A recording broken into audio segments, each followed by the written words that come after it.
Ja som bola teda oslovená podobne ako moji kolegovia predo mnou, možno s nejakým príkladom dobrej praxe, ako sa to dá robiť, ako sa dajú poskytovať aj sociálne služby s dôrazom na prijímateľa alebo ako na človeka. Takže ja som si aj ten názov dala, že ako podporiť duševné zdravie a vrátiť ľuďom s postihnutím zmysluplný život.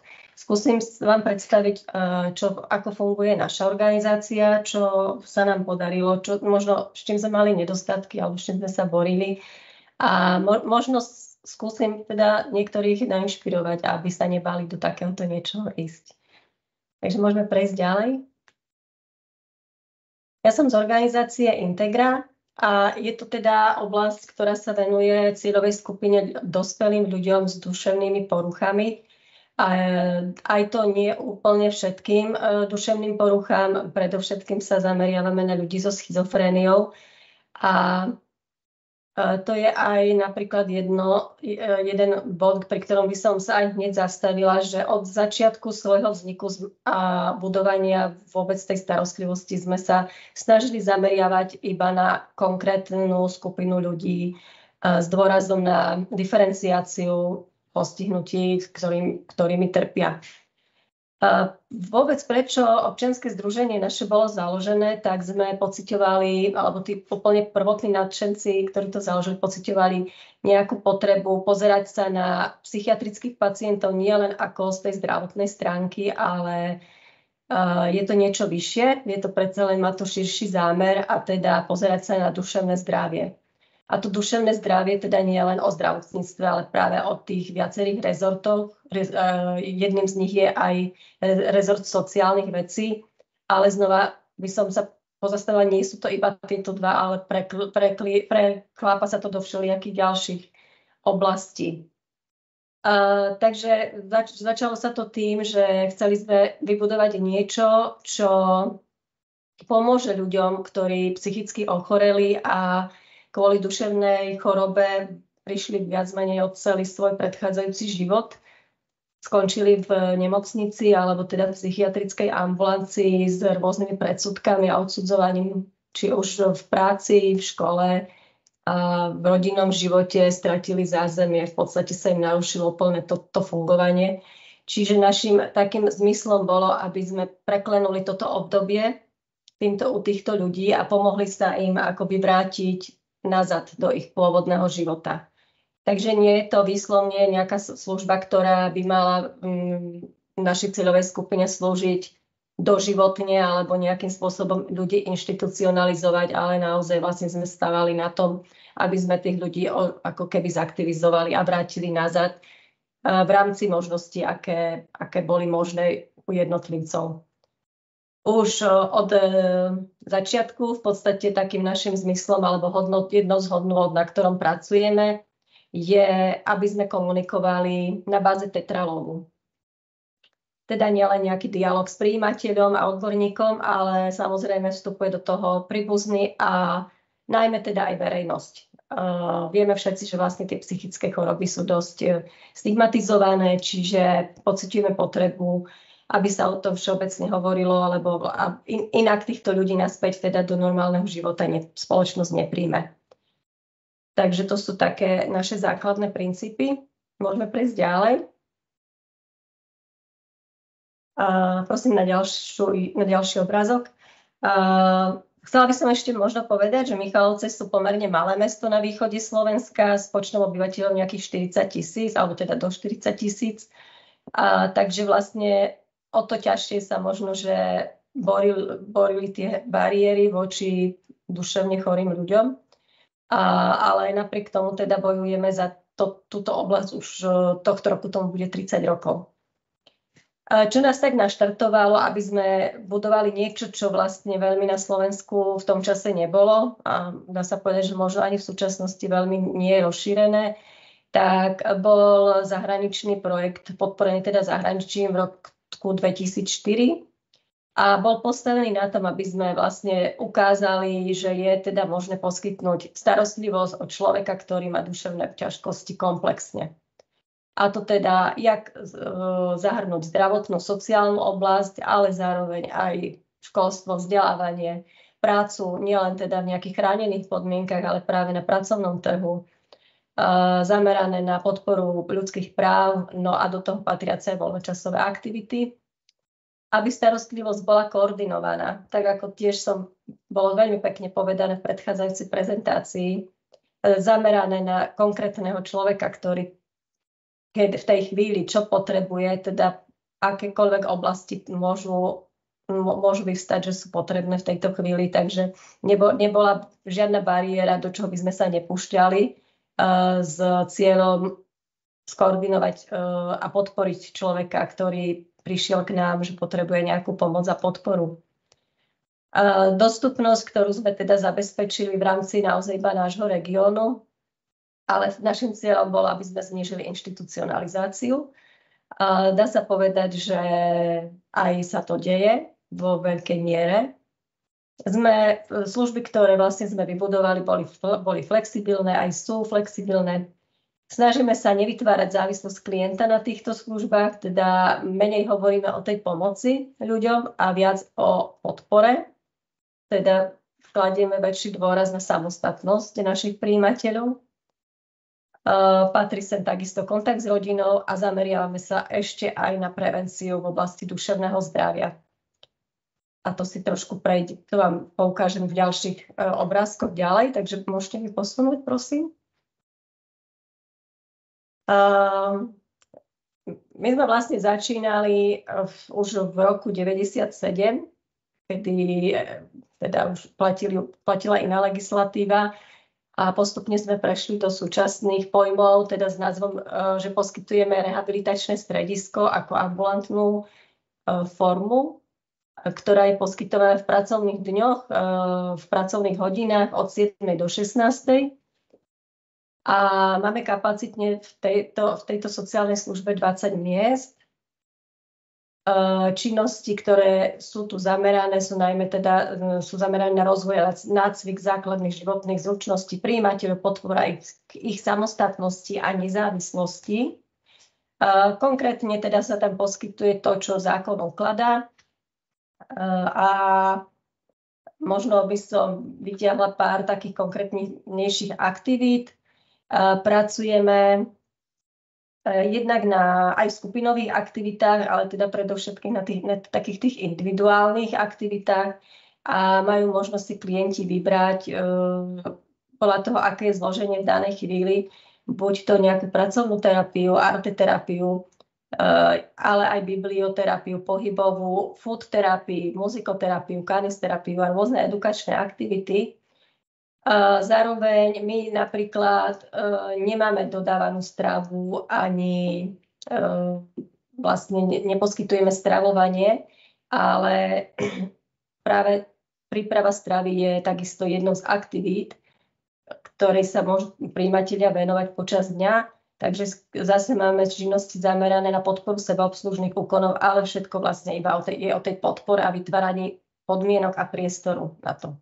Takže našim zmyslom je naozaj iba ich podporovať a aktivizovať a vrátiť späť do fungovania.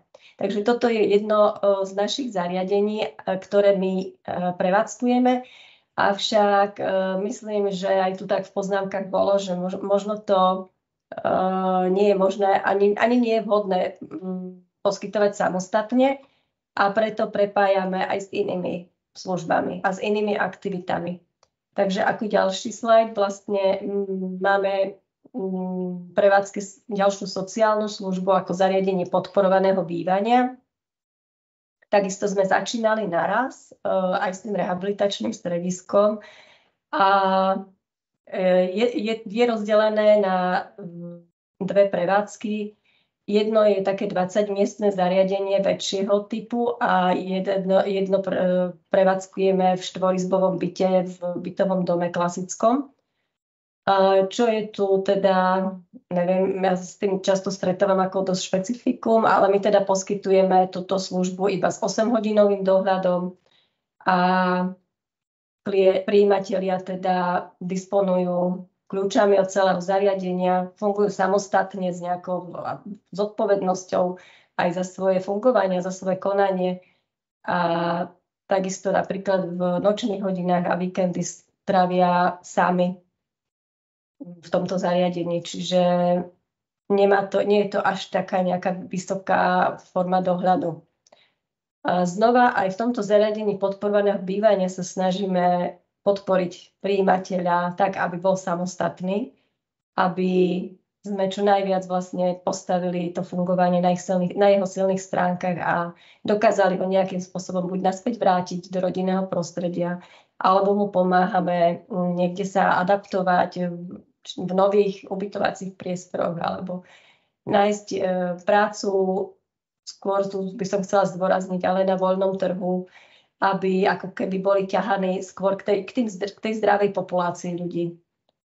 A v oboch zariadeniach, zatiaľ, ktoré som prezentovala, tak vlastne sa nám veľmi dobre ujala činnosť, ktorú my volám ako svoj pomoc a vzájomná pomoc.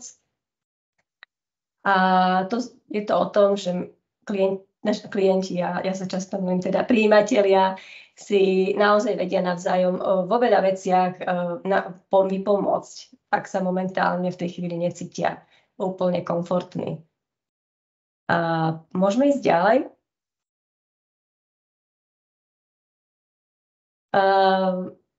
Na čom naša organizácia teda stavia od začiatku svojho vzniku a teda cítime to ako veľkú silu a hodnotu pre nás a predovšetkým našich klientov, je teda už ten spomínaný tetralóg, rešpektovanie konkrétneho individuálneho jednotlivca, ktorý k nám prichádza.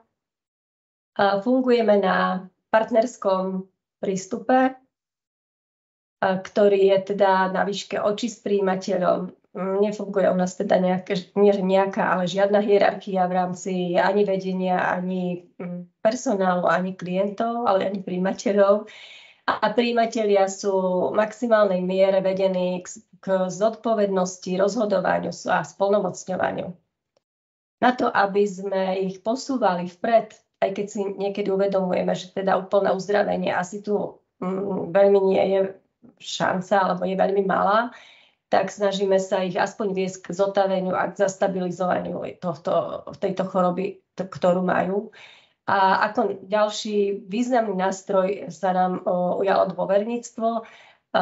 Nie však výslovne dôverníctvo, ktoré hovorí zákon o sociálnych službách, ale ako dôverníctvo, ako spôsob komunikácie a ako nástroj v rámci terapie. A takisto veľkú hodnotu alebo dôraz kladieme na ľudské práva a slobody. Našou veľkou víziou je, že robíme všetko preto, aby sa duševné zdravie stalo spoločenskou a politickou prioritou na všetkých úrovniach. Za týmto cieľom minimálne od tej úrovne mesta a okolia spolupracujeme so samosprávou, ktorá, môžem povedať, že podporuje naše aktivity, čo je veľmi dobre, na nás takisto vplýva. Takisto sme teda spolufinancovaní vyššími územnými celkami, ktoré si u nás objednávajú tieto služby, takže sme radi, že vlastne máme túto podporu a môžeme komunikovať s tými inštitúciami, ktoré potrebujeme v prospech našich prijímateľov. A na to, aby sme teda poskytovali kvalitnú starostlivosť, je pre nás veľmi dôležité zameriavať sa na konkrétneho prijímateľa a byť flexibilný k jeho potrebám.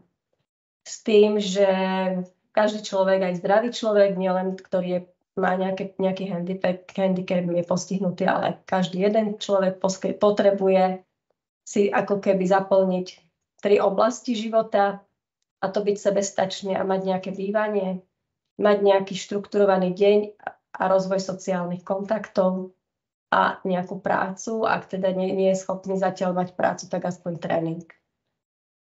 Takže toto máme takto nejako na mysli, ak podporujeme klienta ako komplexnú osobnosť. Môžeme prejsť ďalej. Takisto od toho začiatku, ako som prezentovala ten projekt z roku 2004, tak až po súčasnosť sme sa nastavili na fungovanie multidisciplinárneho tímu, Čiže my pracujeme jednak v zložení, ako nám teda ukladá zákon o sociálnych službách, avšak máme doplnený tento tím aj o vlastného psychológa, psychiatra a zástupcu prijímateľov. V prípade potreby je k dispozícii konkrétny príbuzný, ale aj právnik, keďže v mnohých prípadoch ľudia s psychickými problémami sú pozbavovaní spôsobilosti na právne úkony. Tak našou jednou veľkou časťou práce je prinavrácanie tejto spôsobilosti, pretože vlastne nestotožňujeme sa s týmto postupom, aby dochádzalo k pozbavovaniu v takej miere, ako teda často k nám prichádzajú títo prijímatelia. Pri svojej práci s prijímateľom používame metódu case managementu a to je vlastne ten koordinovaný spôsob akoby manažovania jeho starostlivosti. Ten vzťah case manažera alebo kľúčového pracovníka a prijímateľa je zásadne na partnerskej úrovni. Prijímateľ si spolu s ním realizuje individuálny plán a vyberá si ho, sám si ho volí s radou nášho personálu. Takže naozaj taká tá sloboda u nás je dosť na mieste. Môžeme prejsť ďalej.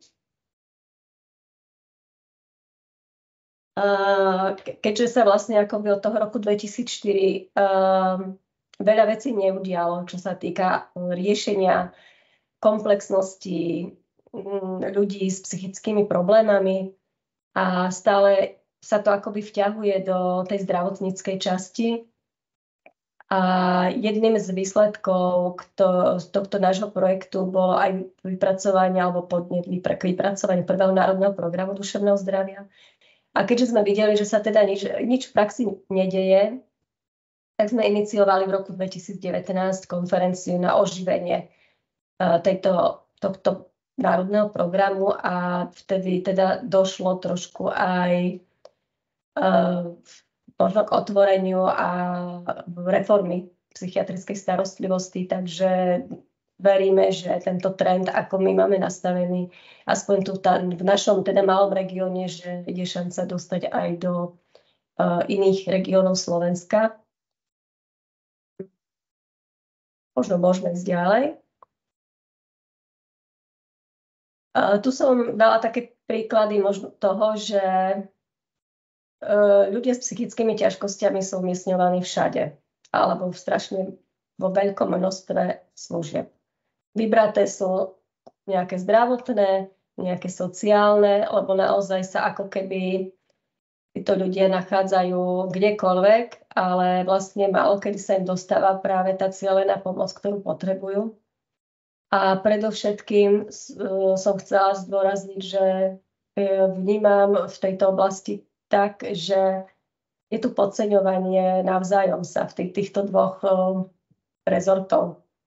Tak ako teda v sociálnom zdravotníci, naopak v zdravotníckom sociálni pracovníci a tu je hlavne teda, tu vidíme akoby taký prvý problém nejakej spolupráce v prospech človeka. Tak to bolo také skôr na ukážku a ešte prejdime ďalej. Čo je u nás, čo teda u nás môže prijímateľ získať, alebo teda čo všetko sklbujeme v rámci poskytovania našich služieb, tak som dala na tento slajd. A teda je to klasická sociálna rehabilitácia, individuálne i skupinové aktivity, svojpomoc, vzájomnú pomoc, ktorú si vedú prijímatelia sami ako svoj klub. Podporujeme, alebo teda využívame dôverníctvo, teda aj v rámci tejto vzájomnej pomoci. Veľmi by sme boli radi, ak by sa vlastne píri, alebo teda ľudia, ktorí majú osobnú skúsenosť s psychickými problémami, stáli takisto plnohodnotnými pracovníkmi takýchto služieb, či už sociálnych alebo zdravotníckych. My to takisto prepájame, my to využívame, ale teda nie je to nikde systémovo zaradené. Ďalej podporujeme sebaobslužné úkony, poskytujeme možnosť pohybových aktivít, edukačných programov, pracujeme s rodinou, pracovnú terapiu, tu vedia získať nácvik sociálnych zručností. Máme teda vlastnú psychiatrickú ambulanciu, s ktorou máme tieto sociálne služby prepojené. Zameriavame sa aj na prevenciu v oblasti duševného zdravia. Robíme osvetové aktivity a tak ako každý človek potrebuje, aj títo ľudia potrebujú voľnočasové aktivity, takže aj na toto nezabúdame. A aby sa u nás vedelo, tak občasne organizujeme aj rôzne podujatia, či už semináre, konferencie, a to i na miestnej, národnej, medzinárodnej úrovni. Ešte poprosím posunúť. A vlastne sme si ako keby, dá sa povedať, že 30 rokov budujeme niečo v komunite, budujeme služby, ako by sme chceli, aby bol prevádzaný človek, ktorý má ťažkosti, a môže sa to aplikovať aj na iné ťažkosti, ako duševné, ako ja vám teraz prezentujem. Ale vlastne stále sme ako keby trieštení na tie služby. Táto služba poskytuje to, iná služba poskytuje niečo iné, ale v podstate málo je takých organizácií, kedy sa naozaj pozeráme iba na klienta, na človeka a vieme mu posunúť a riešiť tú jeho situáciu a posunúť ho vpred. A tak sme si povedali, že nebudeme iba ako keby hasiť niečo, čo už je iba teda aj ťažké ekonomicky, ale aj a vlastne iba sa to zhoršuje, ale sme sa teda zaradili do programu aj preventívneho a momentálne intenzívne chodievame medzi mladých ľudí šíriť povedomie o duševnom zdraví a duševných ťažkostiach, aby včas našli pomoc a odvahu a vyhľadali pomoc. Pretože, tak ako som červeným uviedla, že je lepšie predchádzať, ako potom liečiť. A asi sa vo mne nezaprie trošku taký ten manažerský alebo ekonomický pohľad, a teda je to určite lacnejšie. Takže ja by som chcela, to je myslím, že môj asi posledný alebo predposledný slajd. Chcela by som povedať, že máme ťažko, ako ja viem, že je to asi ťažké začať poskytovať niečo také, ako teraz tu bolo povedané, že ambulantné, lebo máme tu množstvo bariér, ktoré musíme prekonať, alebo ťažkosti, ale vlastne, ak sa pozrieme na človeka, predsa len akým je v domácom prostredí a iba dochádza niekde za službami, tak je to určite pre ňoho výhodnejšie a zvyšuje kvalitu jeho života, ako keby mal byť niekde zatvorený, bez toho intenzívneho kontaktu s rodinou a pretrhnutých väzieb, či už rodinných, alebo ako som spomínala, pri tých psychických chorobách, i veľakrát pracovných, školských. Takže za mňa je určite najlepšie, aby tí ľudia čo najdlhšie zotrvali v domácom prostredí. Ale možno by bolo fajn zamýšľať sa nad tým, ako to podporovať. Ďakujem pekne.